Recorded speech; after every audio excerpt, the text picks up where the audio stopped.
ॐ जननीं शारदा देवीं रामकृष्णं जगद्गुरुं पादपद्मे तयो श्रित्वा प्रणमामि मुहुर्मुहुः. I am really very happy to meet the faculty working in this great organization. And birds of the same flock fly together, says Swami Vivekananda. So we are all birds of the same flock. We are all teachers. So we have same ideas. As you know, this Ramakrishna Sharda mission is the brainchild of Swami Vivekananda. He wanted educated women to come forward and work for the underprivileged sisters. He didn't like men to meddle in the matters. He said, hands off. They can work alone.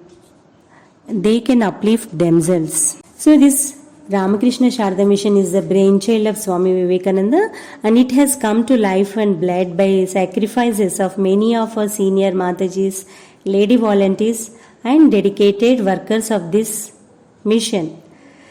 Swamiji's vision was to see great Mother India with awakened Nari Shakti, the Nari Shakti which has suffered setbacks time and again due to foreign invasions and male domination. Now our mission has been marching forward in the service of women and children for the past 68 years. And we can't work alone. We need workers like you. So you are also part of this great mission. You are the torchbearers of this Sangha when you identify with the Sangha in this Seva Bhav. In other institutions, the relation is limited to employer-employee, and there is a bit of calculation about pay and work. Whereas here, seeing the dedicated service of Matajis, calculation disappears and you also become part of the Seva Yajna and you benefit yourself thereby. Your personal life is enriched. Your Vyaktitva becomes Vikasita Vyaktitva. Swami Ranganathan Maharaj used to give the example of Bertrand Russell. He says, billiard balls, they collide with each other.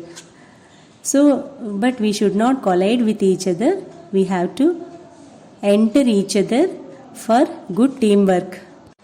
They say, one Indian is equal to 3 Japanese, be it in work or intelligence. Then if 3 Indians is equal to how many Japanese? It must be 9. But 3 Indians is equal to 0.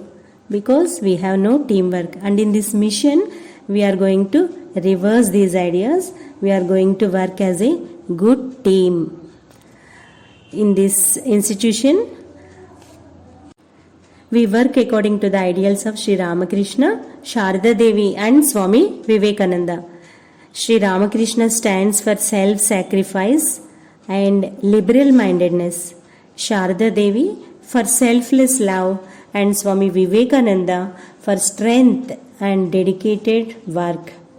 So we too must imbibe a little of these qualities to be able to work well. And our school must become a model school for others to emulate. Now since we are all teachers gathered here, I would like to discuss a little of Sister Nivedita's thoughts on education. Sister Nivedita's ideas on education were based on her own educational experiments. She had her own school.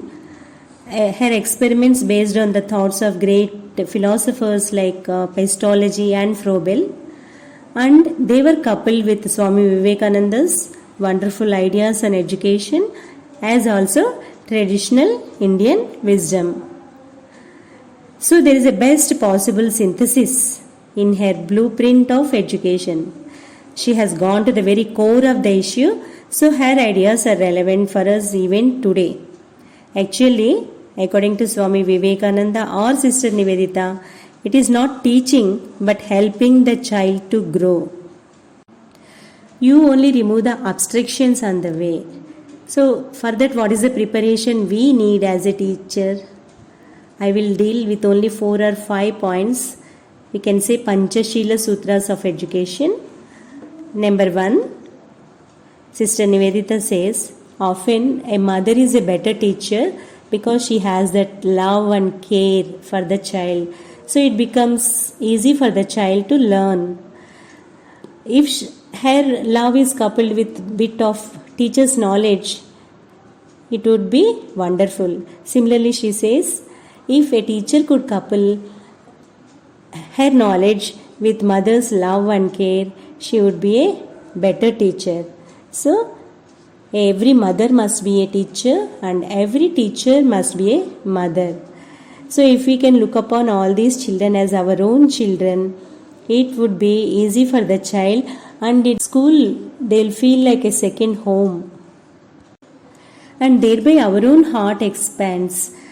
Holy Mother Sharda Devi was mother of the whole universe. Her heart expanded so much that it included everyone in the universe. So we can include at least these few children and look upon them as our own children. The second point I would like to mention is, Sister Nivedita says, teacher ought to be a great student. We are thinking we are teachers, but sister says you have to be a great student. We have to update our knowledge, and we must be ready to satisfy 50 questions where the child may ask only one. Sister says that is the best class where children are heard. If we cannot satisfy, we cannot clarify the doubts of the children, we cannot be good teachers. So, and she also says it is not the amount of reading but thinking that marks the degree of education. So we must be able to think and make our students think and think. Sister says we have to make them long for knowledge before knowledge reaches them. That is, we have to create the hunger in the child for the knowledge. She says teach in order to create the intellectual muscle more than giving information. She says as we are hungry, we eat well. So create hunger for knowledge in the child, she says. Give you the example of Bertrand Russell. He says a man had a cat and he was very eager to teach the cat how to catch the mice. So he tied the cat to a pillar, and he also tied the rat to a stick, and he held it in front of the cat and began to beat the cat, saying, "Eat, eat." And it so happened that after some time the cat began to run away at the sight of the rat. So actually the cat loves eating rat. Similarly, the child loves knowledge. Only we have to create the hunger, but we should not create fear in the child for the knowledge. And the third point, she says, sister, actually she had many thoughts on education. I have only taken up 5. Sister Nivedita says, telling is not teaching. We think we go and speak in the class, so that is teaching. She says, knowledge comes from experience. So a teacher who wants to impart the knowledge has to provide the experience. How can we provide the experience? Experience begins with senses. 2 senses, much better, she says. So we have to think how to make the subject concrete. That teacher is most successful whose lessons are full of play, says sister.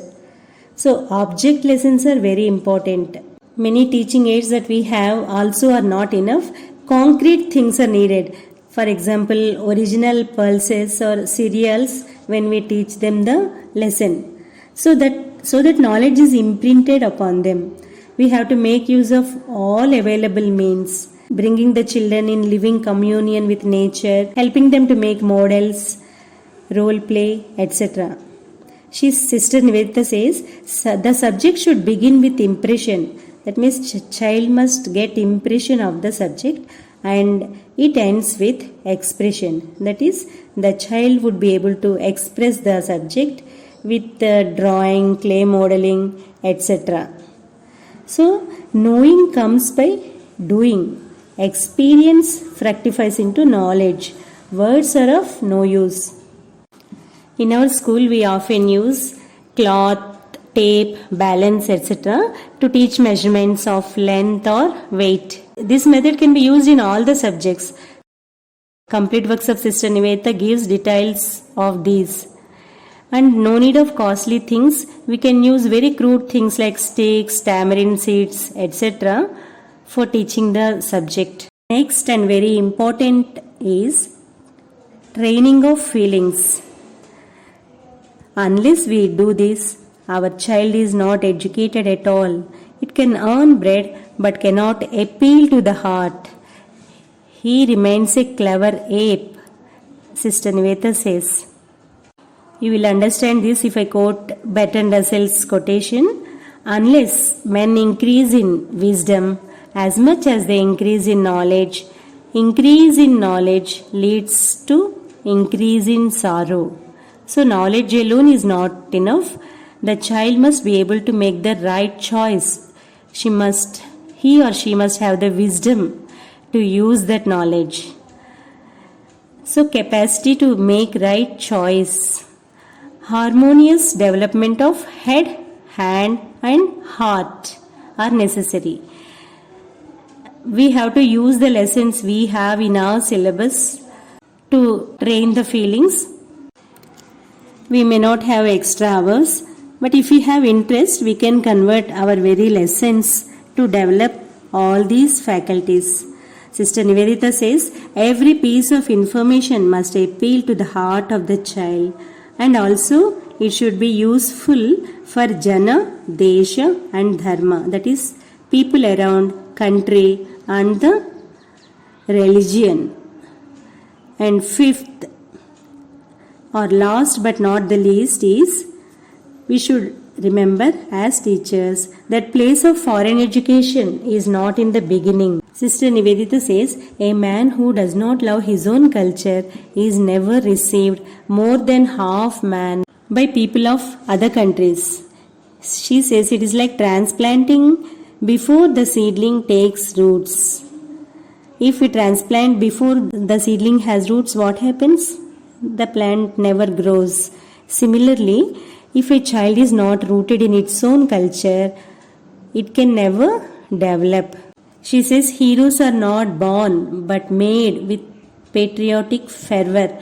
We have to create the patriotic fervor in the children. She says by the pressure of patriotic thought, only heroes can be made, because that was the period of freedom struggle. She was stressing this all the more, and we too should remember now to develop this patriotic fervor in the children. So if we once revise what we have thought so far, the first one is every teacher must have a mother's heart. And the second one is we have to create hunger in the child, hunger for knowledge in the child. Before we impart knowledge to the child, we have to make them think and think. And we must provide experience for the child. For that we have to use concrete things. And the fourth one is training of feelings. And the fifth one is we have to see to it that our children are rooted in our own great Indian culture. So this is our sacred responsibility to see that our children develop the three heads, that is head, hand and heart. And it is useful for Jana, Desha, Dharma. That is, the child must be useful when he grows for the people around, for the country and for the Dharma. And we must remember all this must be done within the school education, because once they go to college, they don't get the time or chance to learn all these things. So I wish and pray to the Holy Trio that we all may be able to develop ourselves into good teachers. Thank you.